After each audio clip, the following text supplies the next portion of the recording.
Hey everybody, I'm Zach. And I'm Jesse. You're watching Now Let's Review, and we're going to be reviewing the ES09 or the V30 Pro fifth wheel scooter next. Okay, yeah, so let's start off here. It is the ES09, but it is also the V30 Pro. Not sure why they do that, probably for different markets or something. But this is like the low-end fifth wheel scooter. Maybe not the lowest, but one of the low ends. We reviewed another one just like it that had a cool light strip on the front. This one does not have that. But this one does have a price of $259. So if you're looking for a scooter for your kids, for instance, you're probably wondering, is this good, bad? Well, tell me, guys. Should I get the cheapest one off Amazon or this one, which is, slightly more? It really depends. If your kids are just going to play around and then break it, then get whatever cheapest thing you can find. But if this is a little more serious, maybe for a high schooler or somebody who's going to be doing a little bit of like commuting to work or something and you need it to be reliable, then this is probably it. One of the big reasons is the tires. These are solid tires. Now they're not solid. They claim there's internal support or something like that. They're solid tires, which means that they're not going to pop, which means that the biggest problem with e-scooters has been solved by making the ride less comfortable.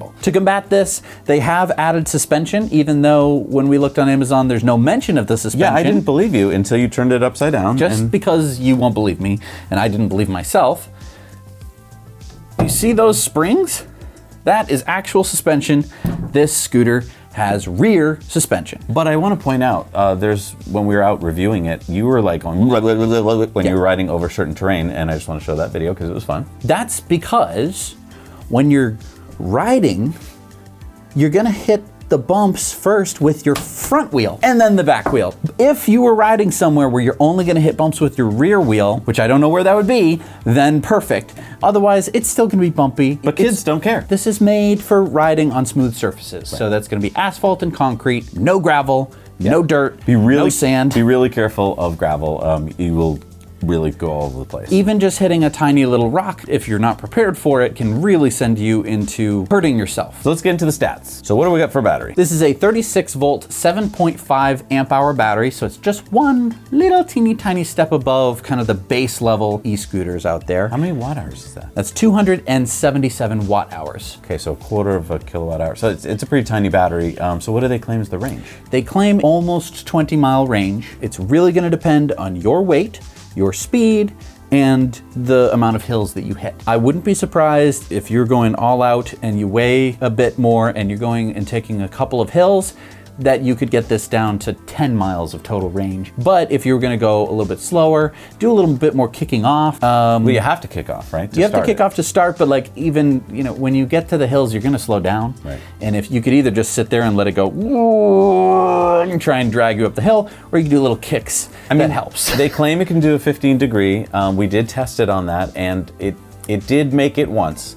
I just think that as your battery gets lower, you won't make it again. And it slows down. It's Right. not like confidently going up 15 degrees. It depends how long that 15 degree incline is. And it depends on how heavy you are. Right. If your kids are, 100 pounds. 65 pounds, Right, then they'll go much it's further. gonna go a lot further. Okay, so there's no adjustability on the handlebars, but they do fold. Can you show me that? Because I had trouble unfolding it. Yes. So, Pull up on that. and then this part, no child is gonna be able to do. That hurts. Right. Every single time I've done it, I go, ow. Notice how I had him do it. Yes. Then you fold this down. You have this little Yeah, I don't like spring, that. Because and now then you gotta do two hands. So then you do that. Okay, that sounds great. And then you can lift it. Great. The problem is you push down once, and then it snaps off. And then, oops. Now, if you were holding on to this for dear life, this part has swung down and hit you in the shins. It's not my favorite folding mechanism.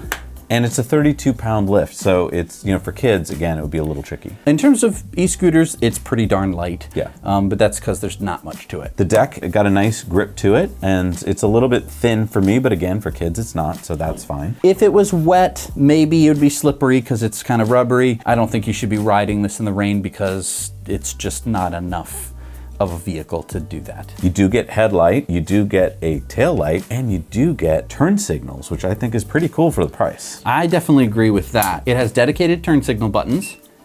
And on the rear, you can see it here. So you do light up pretty nicely. Yeah, and it beeps the whole time that you have your blinker on, so you don't have your blinker on like a dork.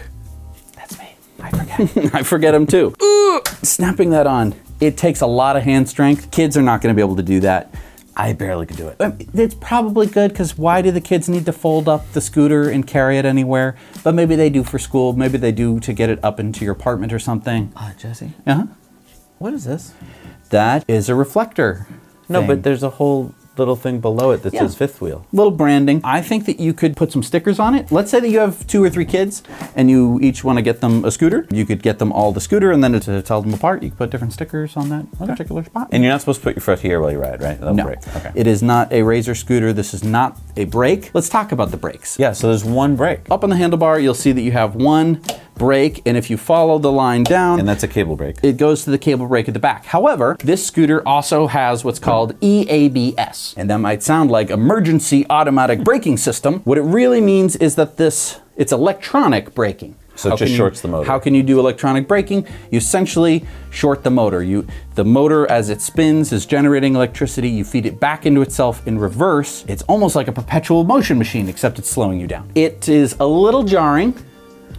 Yeah, I had to get used to it. I mean, I'm used to scooters now, but when you first take it out, spend a good half an hour braking a lot and getting used to it. Because normally the harder you brake, the more braking you get. With the EABS, As soon as you turn it on, you get braking. as soon as you start to pull the handle, there's like a certain point, and then it'll start to EABS. It's pretty jarring to get used to. The heavier you are, the less jarring it is. Right, because you got momentum. The lighter you are, the more jarring it is. So for kids, they're going to need to get used to it. Speaking of heavy, what's the capacity for this scooter? 265 pounds. So a moderately sized adult can ride this. It had no pickup for me, so what is the motor size? 350 watts. Is that true, or is it like a 250 with a peak of 350? Because it felt just very slow They pickup. claim that it has like a peak of like 600 watts. It just didn't feel. Does not feel like that at all. It's basically around the lowest spec for e-scooter motors. So here's the thing. It wasn't tremendously fun to ride. Sometimes you get a scooter for fun. Sometimes you get a scooter for more utility. I just think that one thing I like about scooters in general is the pickup, the get up and go. I think though that with e-scooters specifically, the fun part is where you're going with it. So if you're doing a family vacation and you're driving to, say, Washington, D.C., that is a really fun place to ride this e-scooter. You do not need to go fast. I've done this. I've taken a scooter that's basically just like this. We're going past the Capitol building. Oh, there's the White House, blah, blah, blah. A small, dense city with good e-bike infrastructure and like sidewalks and stuff like that. Not that you should technically ride this on the sidewalk, but who's gonna yell at your kids? It's really fun. That's really fun, so that's what you need to be focused on. If this is like around your neighborhood, and if this is to get to, Billy's house, that's also pretty fun, especially for kids. If you are a cool guy and you're a man, you won't look cool on it. I don't know why you're even watching this review, really. It's a good first scooter. I guess I have a question for those people out there who might encounter kind of detritus on their route.